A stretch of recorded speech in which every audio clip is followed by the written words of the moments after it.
Қайырлы күн, 7-ші сынып оқушылары. Сіздермен бірге Сәмағалім каналы. Біз бүгін қазақ әдебиеті пәнінен 2-ші тоқсанға арналған 7-ші сыныптың БЖБ тапсырмасын талдаймыз. Бізде 2 нұсқа болады, бірінші нұсқаны талдаймыз.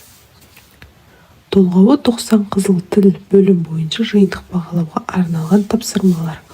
Оқылатын шығарма Шортанбай Қанайұлы Сарзаман өлеңі, Сүйінбай Аронұлы Сүйінбайдың Қатағанмен айтысы. Орындау уақыты 15-20 минут. Бізде 1-2 тапсырма беріледі. Бірінші тапсырма. Берілген өлең жолдарындағы автор ойынына заманауи тұрғыдан баға беріңіз дейді. Бұл жерде бізде Шортанбай Қанайұлының Сарзаман өлеңі берілген.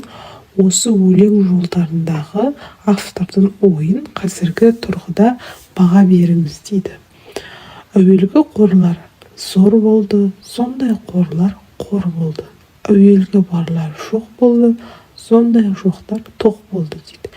Яғни осы мәтінді, осы өлең жолдарын мұқият оқып шығып, сұраққа жауап береміз. Бізде кесте түрінде берілген осы өлеңді себебін кешегі және бүгінгі дегенмен салыстырамыз. Кешегі өткен өлеңмен салыстырсақ, бұл өлеңнің мазмұндық желісі сол кездегі қиыншылық кезеңдерді, кіріптарлық пен қорлықты өмір сүрген қазақ елінің ауыр тұрмысын көрсетеді. Бүгінгімен салыстырсақ, бұдан басқа өлең желісінен бүгінгі таңда адамдар арасында дәурені жүріп, барлығына масаттанған байлардың кез келген істе оңай жеңіске жетіп, жоқ-жітіктің өкініште қалатынын айтуға болады. Салдары. Тарлығының кешегімен салыстырсақ, тарлығының белгісі жақсы жаннан түңілген, жаман малдан түңілген. Мұның өзі зар заман деп, сол кездегі адамдардың ниеттерінің өзгеруін, жаманшылыққа қарай бет алғандығын деп суреттейді. Заманның азуын, қазақ арасындағы рулық заңның бұзылуын, ар-ұят адамгершіліктің азаюы деп бағалайды.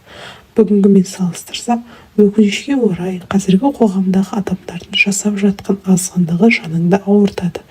Ата-анасын қарттар үйіне өткізіп, сәбиін босағаға тастап, досына қастық жасағандардың заманды таралтып, адал пейілін бұзатындығы анық дейді. Яғни осы өлең жолдарынан Шортанбай Қанайұлының қазіргі уақытта болатынын болжап кеткендей деген сияқты ойлар болады. Екінші тапсырма.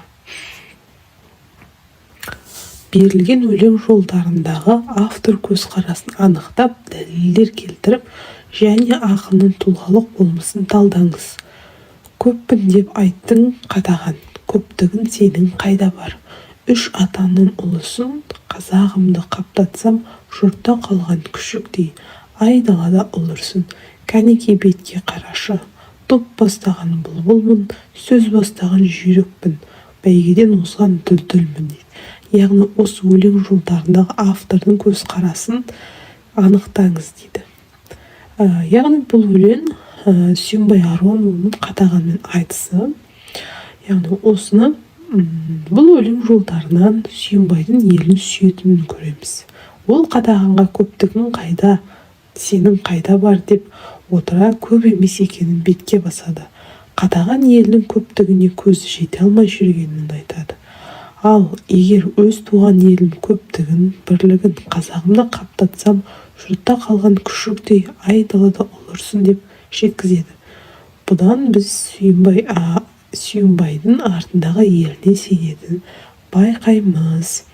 Оқушылар, осымен біздің тапсырмаларымыз аяқталды. Бізде барлығы 2 тапсырма берілген.